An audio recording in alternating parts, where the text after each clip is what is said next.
So guys, yesterday I made a video showing you guys Mom and Sheik Gumi was spotted during an interview session saying the Tinubu's government knows the names of the terrorists and also their locations, meaning that Sheik Gumi is indirectly telling Nigerians that Tinubu is not ready to fight terrorism. If he wants to fight even the Fulani terrorists, he will fight them, that he knows their names, he knows their locations. So what is preventing him from stopping the menace of kidnapping that has engulfed Nigeria?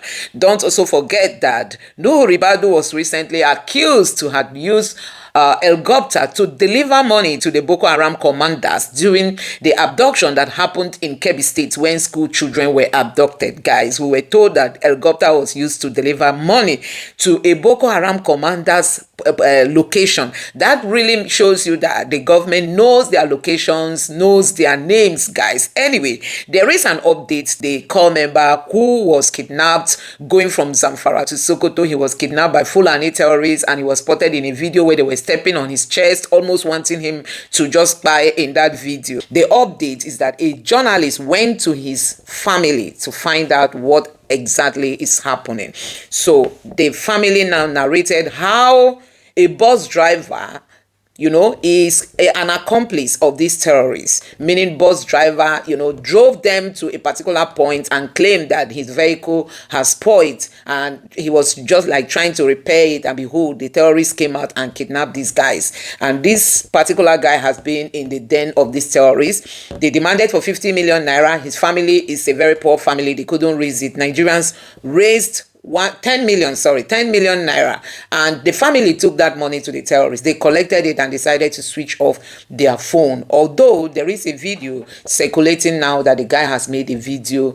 They finally made a video of the guy speaking in Hausa, meaning he is alive. But the question remains, why are the Fulani terrorists killing the Hausas? Why are they invading Nigeria, killing Hausas, guys? Now, the terrorists are Fulanis. The guy who is kidnapped is an Hausa guy. So when they tell you Muslims are being killed too, it's Hausa Muslims that are being killed. The terrorists, Fulanis, they want to invade Nigeria. They want to take over Nigeria. They say Nigeria is their God-given land. And the only way they can do it is to be displacing people, taking over their communities, kidnapping people, making money off them and all that. This is what you see happening in Nigeria. Now, I'm going to allow you to take a look at what the journalist found out in his family, the way his family responded and narrated, on the ordeal that the guy has gone through these few days and how they've not been able to cope with the situation, especially to the point that they didn't hear again from the terrorists. The terrorists decided to switch off their phones. But recently, there is a video on the social media where the guy is said to have made a video. So finally, there's a proof that he's alive. But the question is still, why are the Fulanis targeting Hausas, who are the original owners of the land, guys? Now take your time and listen for yourself what the family said in this video. Now take a look. This is the house. See how dilapidated is the house. But this is the place where they want 50 million naira to be gathered and be taken to them as ransom. And within just 1 week, that's their higher expectation. According to his elder brother, the kidnappers initially demanded 10 million naira for Abba Shewu's release. Donations from the public helped the family raise the sum, but adopters subsequently blocked their contact numbers and demanded 3 brand new Honda motorbikes instead. Now they treated him that way in that viral video because we failed to raise that 50 million naira to them. They say according to them, we had the money, but we refused to give them the money. We like money more than the life of our brother. And that is why they now ask their boys to treat him in that way. And everybody saw the way they treated him in such a very cruel manner. The family believes that doctors never intended to release Shehu, using the ransom demands as a way to make money. They also suspect the driver of the vehicle from which he was taken may have been complicit in the crime. We agreed that we should take the money down to them so that they can get the money in their hands. But then their decision is that they are not releasing that boy. They are not releasing him. And that is why when they collected the money, they blocked all our numbers and told us that we have to produce 3 brand new Honda Boko Haram motorcycles to them. The prime suspect behind all this torturing, all this kidnapping and whatever other thing is the driver. who drove them from Gusau here to the meeting point because he is associated with them, with the bandits. When he reached the point, he categorically informed everybody in the car that the car was faulty, and then he has to fix it. In that process, before they know it, they were surrounded and they were all kidnapped. And to our surprise, only him, the driver, managed to escape. Despite several gunshots from about 10 bandits, he claimed that he escaped. And to our greatest surprise, somebody who escaped from banditry attack, could immediately go back to his vehicle, the faulty vehicle, managed to fix the vehicle, and had the courage and confidence and the ability to continue with his journey with empty car to Sokoto. Loaded his car again, came back to Zamfara on the same day, on the same road, back to Zamfara. He did not report to any police authority or any security agency. The family is also addressing misinformation on social media, clarifying that Abba Shehu had already died in captivity before they conducted a burial in absentia. I wish to vividly and categorically state it to the world that Abba is not alive. What they are sharing and speculating about are all bunch of lies. So take it from me, I am his blood brother, elder brother. Musa Uthman Abba is no longer alive. Those bandits killed him. And what people are sharing now are nothing but acute lies. The family is calling on all relevant authorities to act promptly to expedite the process of bringing the killers to book.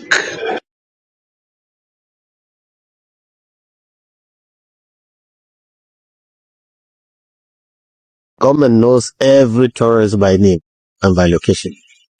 And to see Turji and Dogokite in the thickness of forest is easier than for you to see a president.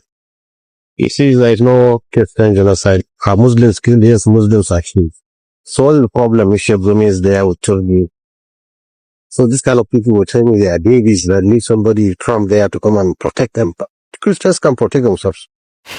You are also going to be watching the moment the Al Jazeera interviewer asked Bola Dane that 20,000 Nigerian schools have been shut down because of insecurity and 18 million Nigerians are not going to school because of the level of insecurity, guys. I'm just going to allow you to take a look at these videos and also reactions following Bola Dane's session on Al Jazeera, just for you to see what is happening in this country. Tinubu is a colossal failure. As it stands now, nobody knows if Tinubu is in Nigeria or not. You don't feel leadership. You don't sense the presence of your president. They just leave Nigerians into the hands of terrorists all over Nigeria, kidnapping, terrorism everywhere, guys. Take a look.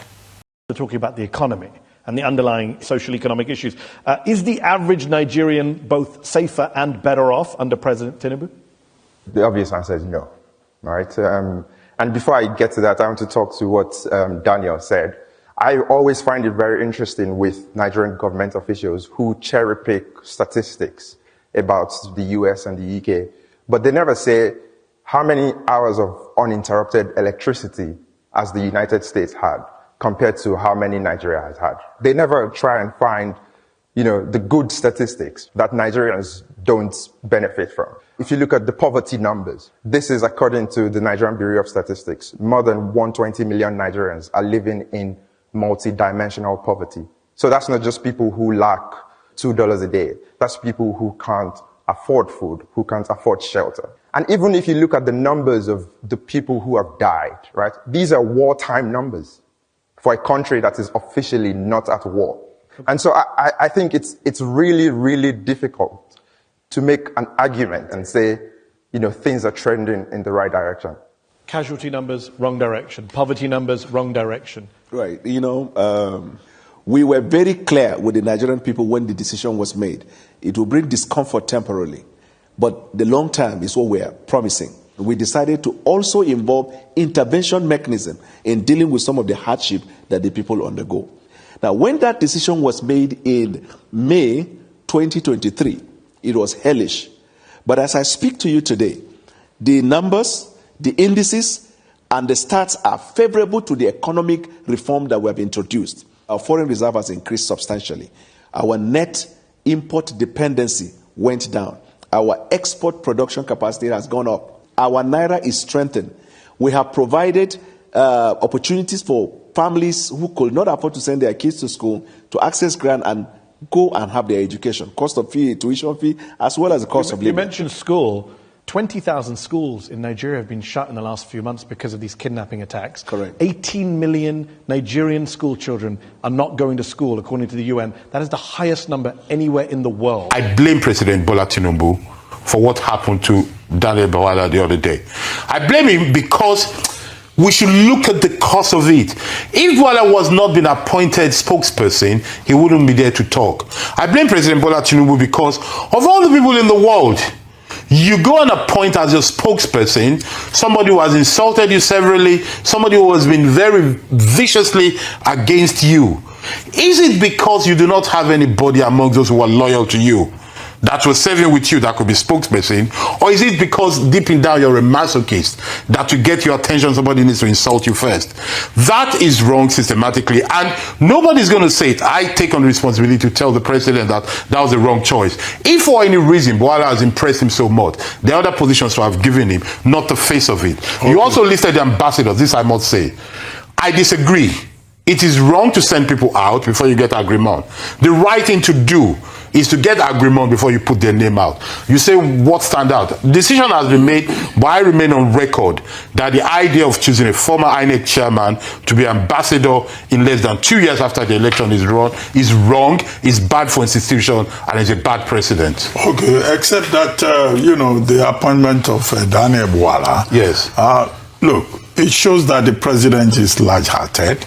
It shows that he's running an inclusive government. Yes. And Bawala is not the only one. There are so many people there. But I disagree. In that team. Let him have dinner with them. No. Can you listen? I will try there are many other people in that team who use television and radio to project themselves to get appointments by becoming visible. They were great unknowns. Yes. Before they started talking on television. Most Nigerian politicians. Yeah, but once President Tinubu got there, he just looked around and said, okay, if these people are so contrarian, why don't you bring them closer? What you now do on the job is a question of your own competence. What is that Yoruba saying? They can help you to get a job, but they cannot do it for you. It's up to you to measure up and do the job. That, I think, is where the problem is. I disagree with you, but let Ologun talk. Thank you very much. So I pick it from there, and I will anchor it on meritocracy. Fine, it may be that the president and commander-in-chief of armed forces, Sheik Bola Ahmed Tinubu, is out to pick some to represent him for political gains. But your government is being represented out there. But it's not the president that sent Daniel Bawala to Al Jazeera. So when you give a man a job, he's expected to measure up. That is the point. So it's a question of individual ability. A wise man also said it never hurts to be prepared. And the ball is in the court of the president, because this is an issue that concerns the image and reputation of Nigeria and the quality of how meritorious the processes are. You see, and we have always advised, and this is a purely public relations issue. I know. Everything has to be about public relations. The president would have consulted my president, Dr. Eneliaku. Now who should I choose? Then who can do this job for me? That is, if what you are out to achieve is like what Lee Kuan Yew was out to achieve for Singapore. He needed to move Singapore from a third world country to a first world country. So it was not compensational in any way. It was who could do the job. And that is why we talk about meritocracy, pragmatism, and ethical engagement of challenges. So that advice is there. And of course, amongst the ambassadors that have been sent out, we also have a similar case of someone who once abused the president, and the president with the large heart. Name and shame. Name. The president with the large heart, okay, despite all you've said. But I think you refer to him or mockery. And this large heart of the president, Nigeria is not his personal estate. Let us not use his large heart to compensate people. It's an institutional issue. If you have, look, we need to let people know that tomorrow matters. There should be consequence. If you say things, you should meet it in front. If you act in a certain way, there should be consequences for it. Professor Killer, you can't argue against inclusivity, no matter how I can. If inclusivity is going to damage the reputation of the principal, there is a problem. No, it's inclusivity. It is a wrong inclusivity. The president is the leader of everybody. Hey, he's not imperfect. On this one is wrong. Part of his on this one, the president is wrong. It's also to reform people and give them opportunities. I don't argue against inclusiveness or inclusivity, or however I want to describe it, or diversity, whatever. Yeah. But you also need to look at the deliverables. He did that in the case of giving Wike the Federal Capital Territory to manage. Wike is not an APC member, and he appears to be delivering on that mandate. So what, like when he got to Yerima, when he went to Yerima. So what we are saying is that look at the bigger picture. What purpose do you want to achieve? Ambassador Keshi was talking about the book of Colin Powell, written in, that should be 1995, you know, My American Journey. Yes. He spoke about vital national interest, you know, and the second point is clear, attainable objectives. What do we want to achieve with this move? Then you talk about last resort. You know, before we take this action, let's exhaust diplomatic and things like that. Then you talk about overwhelming force, you know, and you talk about your exit strategy also. So when you look at all this, it should go into who you appoint. And that's why I moved this conversation to the case of JAMCO. Sincerely speaking, my mentor in public relations, YBO, came up in a meeting one day that yes, now you can put a round peg in square hole as long as that hole is reshaped to give effectiveness, and it now becomes a round hole. You see, Aesop said, after much is said and done. Aesop's fables? Yes, more is said than done. And I think that's the case of Nigeria. We have set up several committees. At the time I was wondering, Doctor, that if we keep on setting committees, what are the ministry really doing in delivering on the mandate, or are there no terms of reference, what they are supposed to do in office? This great collapse has been going on, and we look up to this present group to bring a solution. A country that does not achieve sustainable energy for the economy is not moving in the direction of prosperity, particularly when historically Nigeria started this energy project as far back as 1896. You know, in the colony of Lagos in 1898 that the Europeans installed the power plants. Then in 1950 it was, you know, really given a bigger structure. In 1970 we had the 72 the NEPA, and in 2005 the PACN, until where we are right now. And after all these years, even from the season before getting political independence, we have not been able to achieve what we deserve as a nation. So, and it's affecting the economy. And that's why we link it up with what is going on in between Iran, Israel, and America. We have a highly vulnerable economy that is easily impacted by things happening across the globe. And that is where we are right now. You see, we still import this fuel. I'm just imagining that when the fuel subsidy was removed and the windfall that followed it got invested in reviving, even if it's building a fresh refinery, even one for Nigeria, how well would we have been able to cushion the impact of these external shocks on Nigeria? Because, and like the Get rightly mentioned, the government is likely to gain because the price of Brent crude has gone up. But what about the citizens?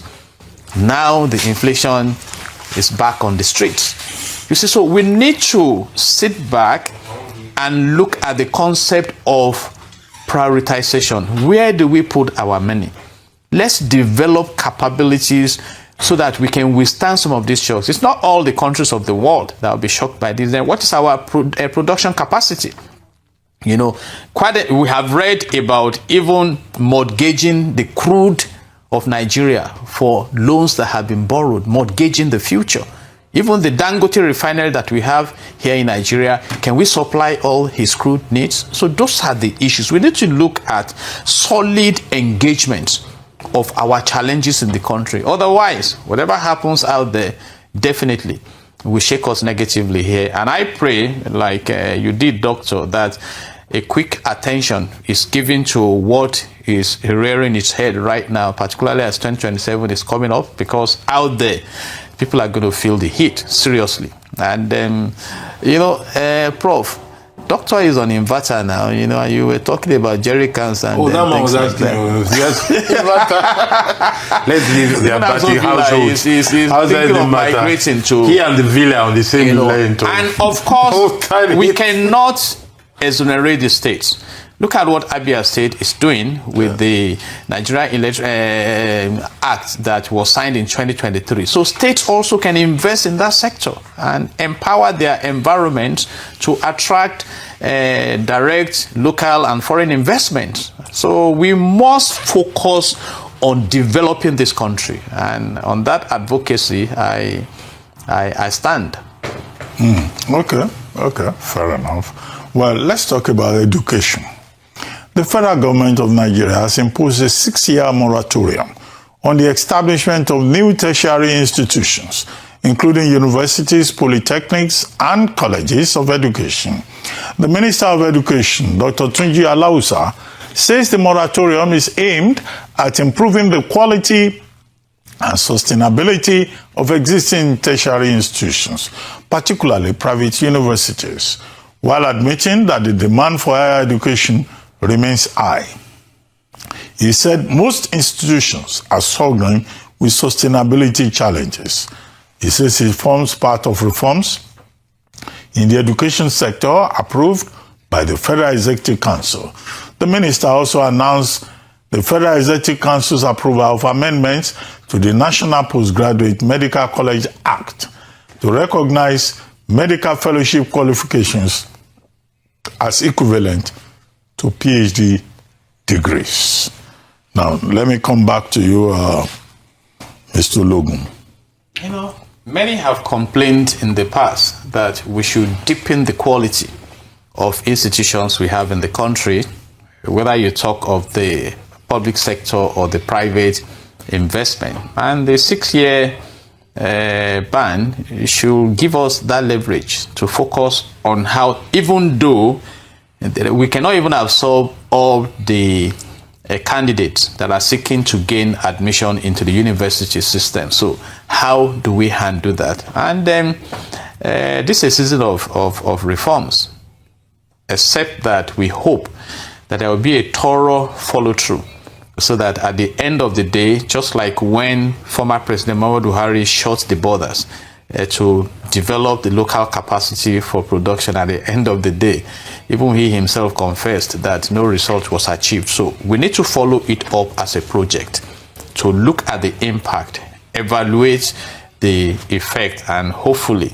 it should give us a positive one. And I hope that before coming to this decision, that there was a strong stakeholders engagement, because the last time Dr. Lausa was here, we engaged him on this issue of ASU and everything. And of course, brilliantly, he dropped on the table that there was an extensive stakeholders consultation. And I hope that has also been done now.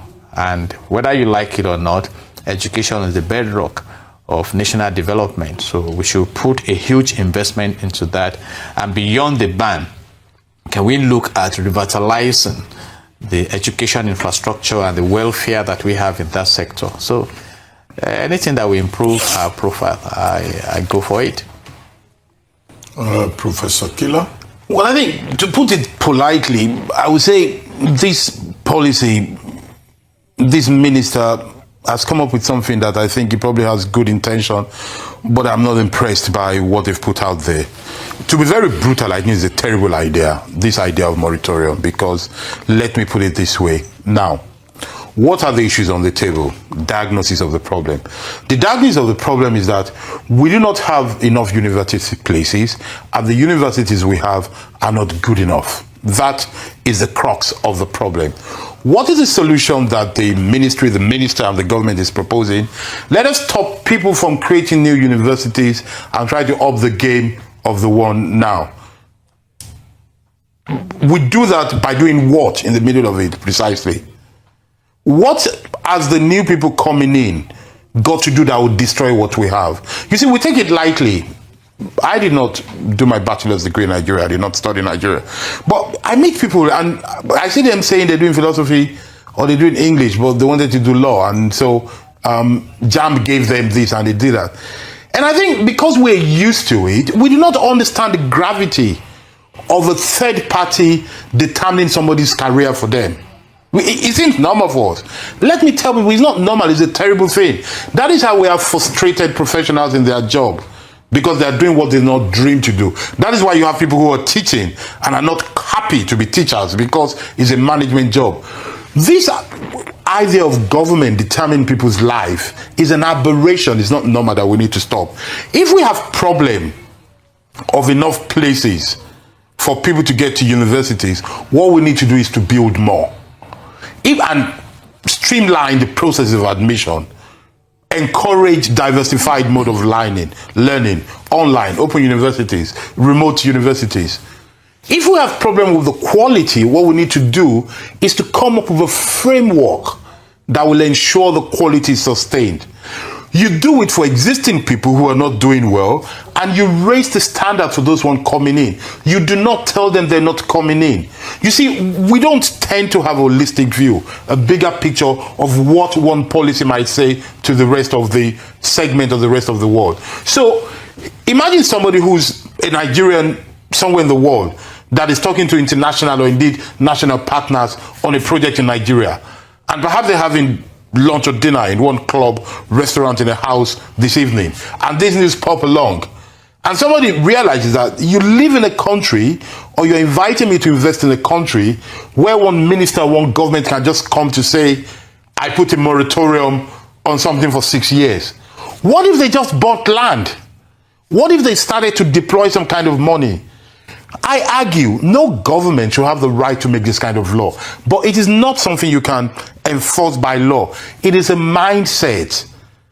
It is a strategic way of thinking that should make you realize that the job of government is not to curtail people, is to encourage, is to foster development, innovation, entrepreneurship. You say they might have stakeholders meeting. If they have stakeholders meeting with people already inside, those ones will not open the door for people outside. People do it every time. Every time they're inside somewhere, they make life difficult for the ones coming behind them. So that kind of stakeholders meeting cannot hold. He does not hold his head. Okay. Can we problematize this? Let's try. We have over 300 universities in Nigeria. Yes. Now 74 of them are federal universities. Yes. 168 are private universities. Yes. 74, right? Yeah, about that. About that. State universities. Yes. Now that's quite a number. Of the 168, about 135 actually operative, but anyway, I'm just giving you no, he's giving us the full picture. The establishment of universities is by act. Yes, you get license. You get license. So that's the figure you have in Nigeria. Yes. The exact number is 309. Yes. Now the reason for the proliferation was because many of these universities, many students could not get into universities, but that's not the case now. Now the problem here is that many of these universities do not have carrying capacity. Most of the people who are calling themselves lecturers, professors in Nigerian universities today would never have been employed in the proper as an academic in my time. Yes. They would never go there. But most of the brilliant people, they left the university system and went into private sector. And broadcasting. Please.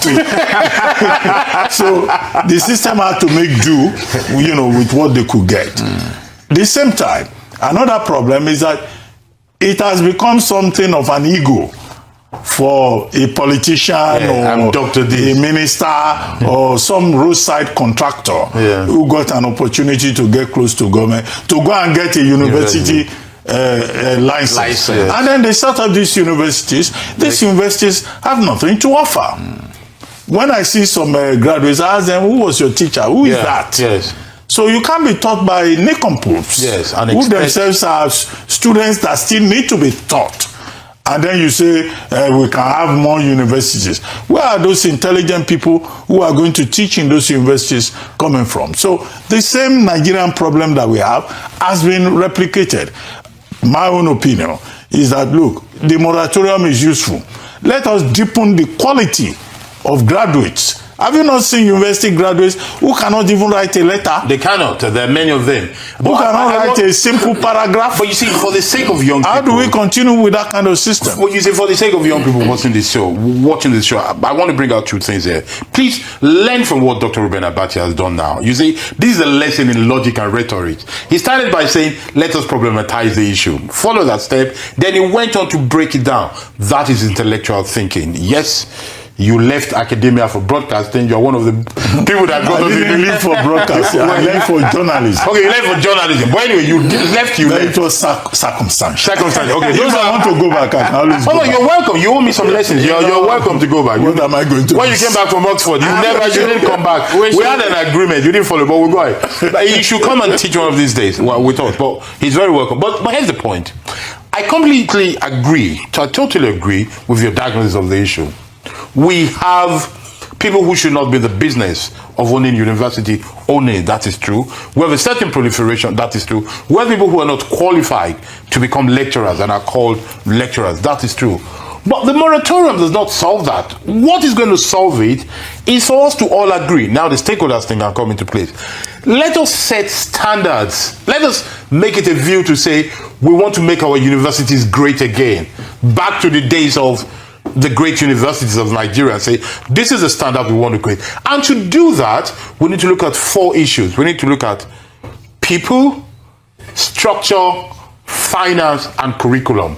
We now need to pick those 4 pillars and say, how do we manage them? Finance will allow us to attract and retain the bright minds, and it's osmotic, it's a kind of osmosis, and send out the bad ones from it. Structure will allow us to build what we want to build well. Curriculum will allow us to create content that will let us reach what we want to reach. By doing this kind of reform, we will attract more people to the system, because now we should bring in bankers and investment people who can show us how to invest in education and do it. Let me break something for you. My institute, together with the Commonwealth, in April, we're doing a workshop for university leaders about revenue generation and funds in universities. And these are the issues we're going to be looking at. The way to look at it is not by fiat. Nothing has been solved in this world by moratorium. Look at the history of humanity. Moratoriums don't work. What works is sitting down, looking at the problem and setting standards. I feel your frustration because, I've read your writing. Dr. Abati is somebody who loves brilliant ideas, who loves education, who loves epistemology and eruditism for knowledge's sake. You're right, universities don't give out. But let us look at something. We blame these graduates. People at home, look around you. How many people have been taught how to write a complaint letter throughout their life? There's so many things people are not being taught. So we can't even blame the people for not knowing it. And this is a question that we must ask. A graduate that does not even have a set of favorite lecturers, people who have touched their life, that is a problem. Look at clerics, pastors. Their fellows dress like them. Our students don't even respect their graduates anymore to try to dress like them, to try to look up to them. This is part of the problem we have, and we need to look at it. But I agree that the education sector is in a dire state, but moratorium is not the solution. Mr. Logun, do you have any? Yes, Prof spoke about standard. I think the standard remains globally. What we need to work on is equality, and there must be investment into it. And that is why I also said, after talking, let there be action. What are the goals? I was in the US on vacation, and we went to one of the universities, and our daughter called me, Daddy, that they've taught us to produce cement. Year 2, civil engineering. I was stripped. They brought the equipment and everything to school. And we got to a point, she pointed at a tall building, that whole building is dedicated to solar research. And I said, great. So that is what we should be looking at. You see, I did a history of education. At the time in Nigeria, those who were sent abroad were those who could not cope with the quality of education within the Nigerian university. Yeah. So just to cover up that shit, Yeah. you say you go abroad and they study. couldn't pass. So there is that need for the government to appreciate the power of education and do what I call rejig in the wealth distribution. What percentage of the national wealth do you now channel into developing the education infrastructure? And that's why many lecturers are jumping out of the country. And Prof, I must commend Doctor that he did not jump out from Nigeria. He's still in Nigeria. Oh, he jumped out within Nigeria. Adding value. You know, and I think it's critical. You see, I watched a documentary on Sheik Zayed, and he said that wealth is not money, but developing people. It is. And that was the spirit he engaged in developing the modern UAE. The from UAE. the desert Look, to- the you know, UAE so- people, they're not in the Commonwealth. They're telling us to come and open a center in the Commonwealth. We're telling them, no, you are not part of it. They say it doesn't matter. We like what you're doing. That is visionary leadership. Okay, well, very quickly, let's talk about security. We've talked about education just now. Now, suspected Boko Haram and ISWAP terrorists on Wednesday launched a coordinated assault on the 82D Task Force Battalion, military base in Goza, local government area of Borno State, abducting more than 100 women and children. They burned down homes, armored vehicles, and businesses. Many residents were reported to have fled to nearby towns, leaving affected community of Ngoshe largely deserted. Senator representing Borno South, Ali Ndume, confirmed the attack and called for intensified military operations in Sambisa Forest and Mandara Mountains to check the resurgence of insurgency. Well, Professor Killer, let me come to you this time around. Now, I thought the Americans are here. I thought we have this cooperation with the Americans and to locate, the cells of the bandits, the terrorists, the insurgents, and to bomb them out of existence, as many Nigerians are requesting. But yet, one after the other, either is in Kogi State or is in the upper part of other states, you keep hearing reports about people being killed, people being abducted. We know it's an asymmetrical, situation. Yeah. But when are we going to be hearing better stories about our own safety as Nigerians? Well, let me be very Nigerian and say I pray soon. But, logically speaking, I do not see what is going to make that happen soon. And it's a big shame. When the Americans came, I sat on this chair and I explained that why I was not impressed by the arrival of the Americans, and some very thoughtful people went to social media to call me different kind of names. Good luck to everybody. Here we are today now. Because then what I was saying is that if you understand the American system, especially this Trump administration, you realize that Trump is not the man that solves your problems for you. He does his own thing for some reason that rarely aligns with yours. But what have we gained? What has happened since Trump's intervention? We've had ambassadors nominated. We've had a state of emergency declared. But those things are not enough, because the crucial thing that will affect the fight against insecurity are 3 or 4 things that we've not done. Number one very crucial thing is that the government so far, this government and the past government, have not turned inward to look at people of power in position that are near government, are powerful in the society, and that could be colliding with terrorists. They need to send that strong signal. We need to have a blitz where some untouchables are arrested for collaboration with terrorism, and then they should be quickly tried so we can see what we're talking about. We've not dealt with finance seriously. The ammunitions that they use, the money for mobilization and logistics, are sophisticated financial issues, which is not about bombing itself. We need to deal itself. And contrary to what people say, we need more boots on the ground and more bombs. I believe in boots, bombing, shooting terrorists, and Nigerian state is not doing enough of that. Mr. Logan. Thank you very much. I adopt that submission. I just want to add, when former President Buhari came to office, his first statement about insecurity was, Boko Haram had been technically defeated. And sincerely speaking, I still listen to some frontline Nigerians who have bias and sentiments for what is going on in the country. And except they are dealt with, it should be a difficult work. I read Senator Ndume complaining that perhaps if they had stationed fighter helicopter and jets in Borno, in the northeast, they should have been able to deal with them. So what happened to the Kanu jet that we spent millions of dollars to buy? And that is the differentiation between the hard drive and the software of these battles that we have in the country. The software is a human element. I understand in this case, some people sold out information and things like that. It's embarrassing to have soldiers killed.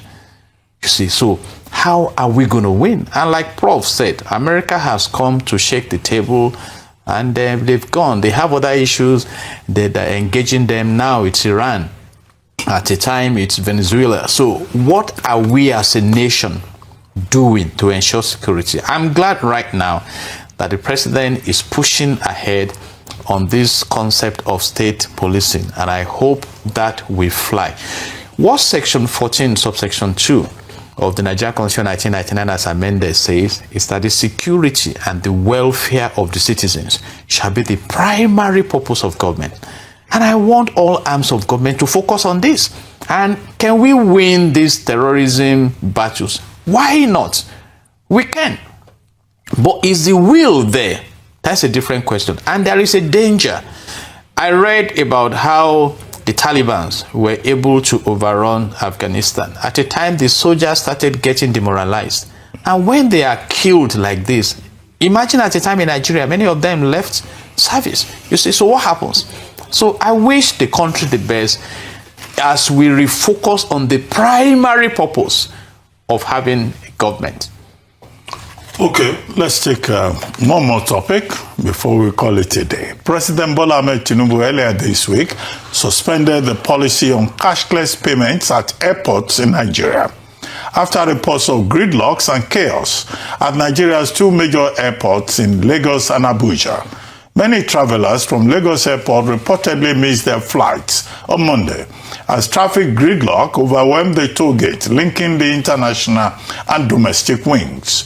The cashless payment system took effect, with officials rejecting cash, forcing motorists to pay via point of sales or register on the spot for the new access card. Commuters spent more than an hour on queue. An official of the Federal Airports Authority of Nigeria, FAN, said the gridlock was worsened by motorists waiting until the last minute to register. Similar chaos was reported at the Abuja airport, where many drivers were turned away for not having the card. Mr. Logan, let me come to you. They have now adopted a hybrid system until they are able to work out the common sense of what they're trying to do with cashless payments. And I take it from the common sense. You know, when Nigeria changed the Naira, you saw what happened during Emefiele, huge crisis. At that point in time, Britain also changed the currency, and it was well managed. Australia changed currency, and it was well managed. And so the big question now is, who advises this, our leaders? They just wake up one morning and implement a policy that had been tested somewhere, driven through mute trials, and worked out effectively, you know. And thank God that the president is responsive to say, no, reverse it. And I hope that if they want to proceed with this policy, why don't you, process it adequately so that we have the ease of doing business and you don't make life difficult for Nigerians. Prof? Well, I think on this one, well done to President Bola Tinubu. I criticize him vehemently when need be, but when we do something right, he should be praised. This is a commonsensical thing. You see, the problem, okay, what went wrong is that they forgot a basic rule.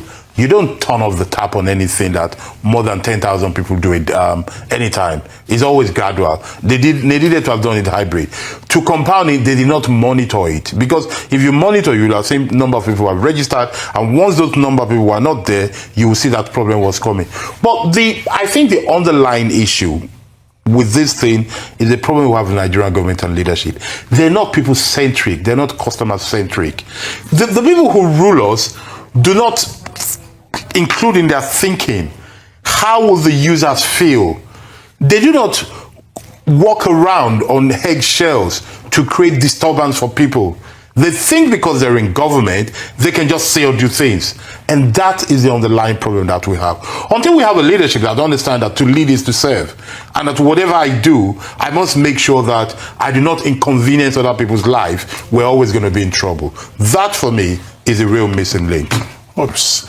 And also, we have Jide Ologun, a legal practitioner, national development advocate, and fellow at the Institute of Leadership Coaching and Strategy. Gentlemen, good to have you on the program today. It's good to be here. Quickly, we have had two guests. First, we are Chuks Emeka, speaking about GAMCO, that is the body that the president has put together to deal with the issue of transmission. Capacity over 13,000 megawatts, but we can't even do up to 5,000 megawatts. With grid collapsing all the time. On one occasion this year, we just had about 37 megawatts being transmitted for a country of over 200 million people. He also talked about inflation on a weekly basis, rising, food inflation, fuel prices rising. Now that we now buy fuel at 1,200 naira, and it could even go higher now that the spot price of Brent crude has gone up. So all of those economic hardships that we are now having to confront due to the crisis in the Middle East, a war in which we have no major stake. And then, of course, we had Ambassador Joe Keshi, talking about the posting of the ambassadors, talking also about the Middle East crisis and developments since last week. He was here last week, so he was here again today, just to follow up on developments, Congress indulging President Trump and all the other geopolitical issues about sovereignty, and Trump saying boldly that he must have a say on who becomes the next leader of Iran. And then, of course, the regional crisis accounted for by that crisis initiated by the US and Israel. I'll start with you, Professor Killer. Well, thank you very much. You start with me. Where do I start from? Let me start from, just as you went along with it, the issue of energy and the cost of petroleum. Your guest, Chukwuemeka, spent a lot of time linking everything to leadership, and I think it's right. But allow me to say we also have a system and a policy problem here beyond leadership, which is a very crucial thing. So we have the structural problem, as it were. The structural problem goes this way. Number one is this. When we say we remove subsidy, we tend to limit the translation of that into reduction of price of petrol or the increase of the price of petrol. But it goes beyond that. What it means, which, we say it in theory, what we now see in practice now is that the removal of subsidy means that the Nigerian price at the pump will react immediately to what happens in the world. It will react to the real price of petrol. Whereas when there was subsidy, we had an quote-unquote artificial price, a price which we fixed by ourselves because the government was paying for the difference. Once we remove that blockage, we're now exposed to it, and that is what we're seeing now. The only reason why we might not be exposed to it, at least immediately and perhaps ever, is if there is a strategic management for reserve.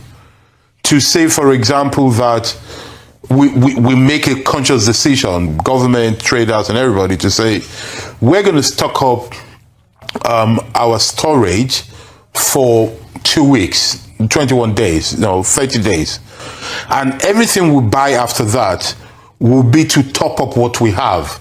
so that whatever happens in the world, we can be covered for 30 days. That is something that can be applied. To simplify it for people, this because we have power stability problem. It's the same way where in your house you have 2 kegs. Or some people have 3. People like Ruben Abati have very big ones. But normal people have small kegs where you buy 2, so that when you pour one, the one you're going to buy is not the other one that is on floor. You just refill it. Nigeria needs to have more kegs for reserve like that. And at the moment, we're not having it. And this is part of the things I criticized when the fuel subsidy was done. There was no strategy for moments like this. It wasn't there. And it's not like these things are not there. Some of us mentioned it. It's just that they did not listen. And this is the price we're paying today. The increase is almost inevitable because we're exposed to the price of the market, so that increase must come. When I was listening to the program, I was shouting, okay, when they say there's nobody on the panel of thank you for measuring that out. So that solves the problem. But I see the point. Chukwemeka is trying to make, that experts are not in the right position. I am not one of those people who blindly shout for technocrats. I think it's good to have people who are knowledgeable, not because politicians are sinners and not others, and others are not. I think because there's something we lack in this country. When we put people to positions, whether CBN governor, minister for petrol, minister for agri, health, or anything indeed, we do not seem to put people who have a track record, or at least some clear opinion about where they're going to. You should have an idea of what somebody thinks. So, for example, we should know that if you put Yemi Cardoso as CBN governor, is likely to close that window.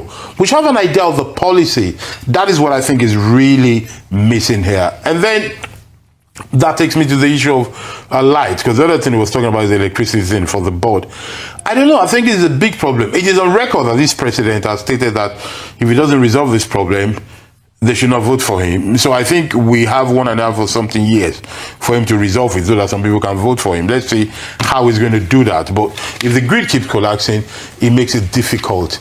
Then we go to the issue of Iran, I think, which is an ongoing thing. Donald Trump wants to be part of who chose the government of Iran. That's the level of pure madness we've gotten ourselves to. It is true, this must be said, in fairness to Donald Trump, it is true that most strong countries, USA, UK, to some extent France and some other countries, the old Soviet Union, they used to try to play, influential role in domestic politics of other people. They call it international politics. But the thing about Trump is that he's so unsophisticated. Some people will call it natural, but he's so simple. He lacks the sophistry of world politics. He just says it. His own idea of democracy is measured in barrel of oils. He seems to, if you notice everywhere he's gone to, including Nigeria, there are places that has petrol in them.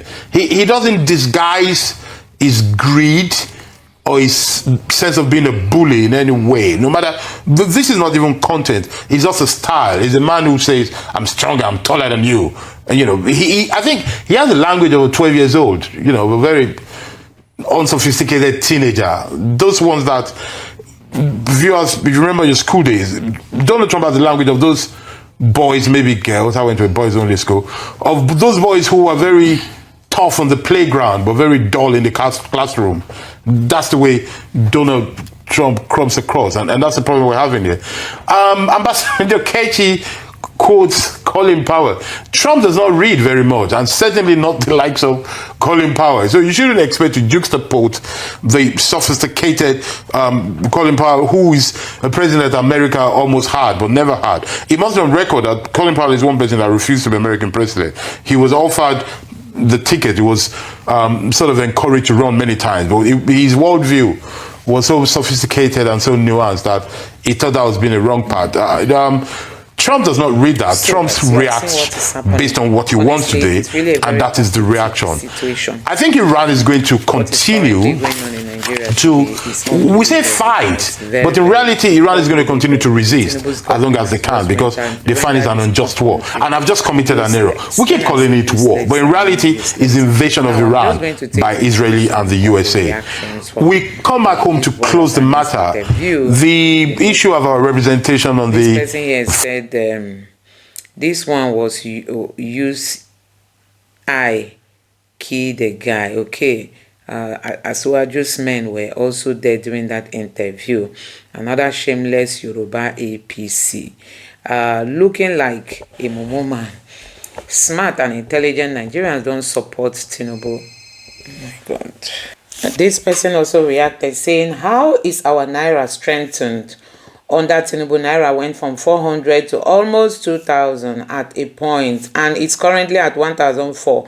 And he calls that strengthened. God will surely punish the irredeemable liars.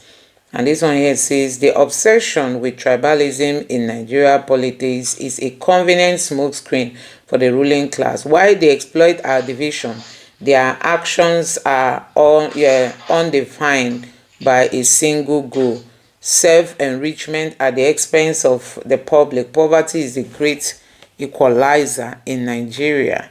And this other person here say it is only when Tinubu leave president that that is when Yoruba will understand that Tinubu's government was a great mistake to Nigeria. Look at Buhari government.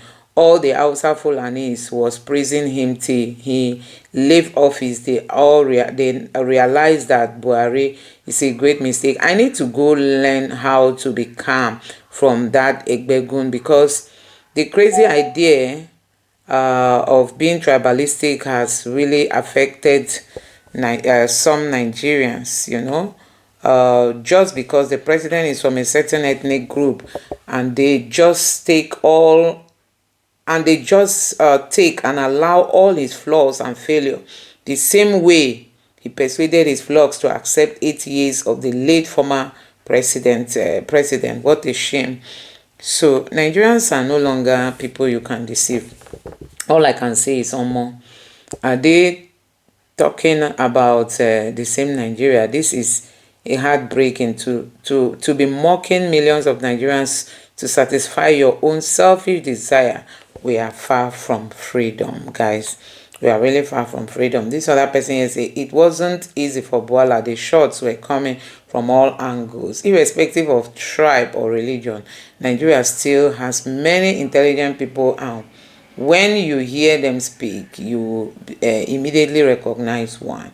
The real problem of Nigeria is tribalism. The politicians have come to know that it is their meal ticket, and that's and their gateway clause, and they are holding to it tight by using their selfish poor among us to punish us.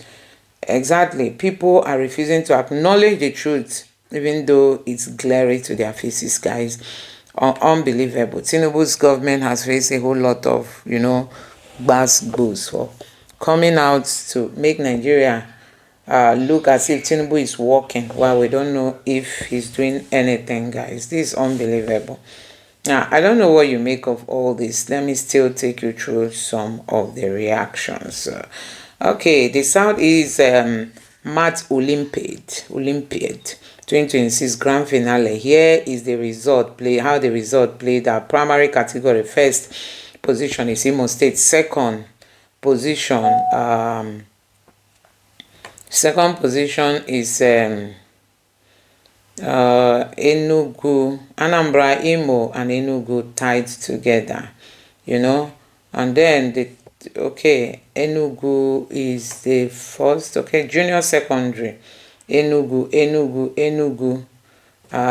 came first, second, third. Senior secondary, Imo State, Anambra, then Imo State again came third, guys. So you have Imo State. Anambra played just one here. Enugu was in multiple places. Then Imo State is like the real winner. The competition of the primary category was incredibly intense. Imo student clinched the top spot by just 1 point, while Anambra, Imo, Enugu fought fiercely and ended up tying the second position. That alone tells you how brilliant these kids are. In the junior category, students from Evergreen, Enugu dominated the category completely. Interesting. Okay, let me see, Evergreen School. The 3 students initially tied and their breaker around. Okay, talk about serious brain power. Students from Diamond Special College, Diamond Special College, Owerri, delivered outstanding performances from Imo State, winning both the junior and secondary categories. What a remarkable achievement from the school and for Imo State. One thing is very clear, these children are exceptionally brilliant. Their performances remind us why education remains one of the strongest pillar of the progress in the Southeast and Alibo. And then, meanwhile, all the students who traveled to Enugu for the grand finale have safely arrived to their respective states and home. The Southeast Olympiad truly ends with a bang. Congratulations to the students, teacher, organizers who made this happen. Chineke Dalo, in Ada Ojalegwa's voice. Okay. Okay, this person is just praising the outcome of the maths competition that happened in Imo State, guys. Really so nice to see. Okay, this is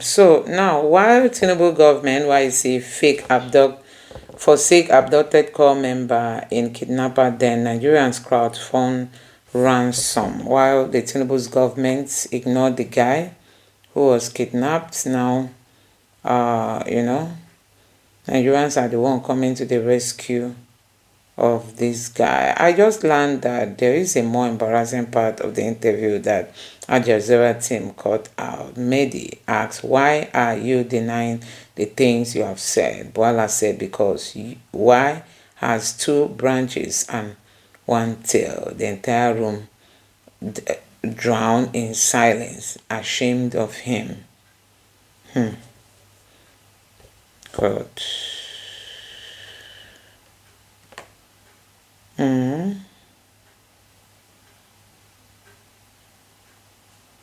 I am a sheik, being pressured to sell halal meat and remove non-halal sign is not just business issue for me. It is about my religion, belief, and my right to practice them fully.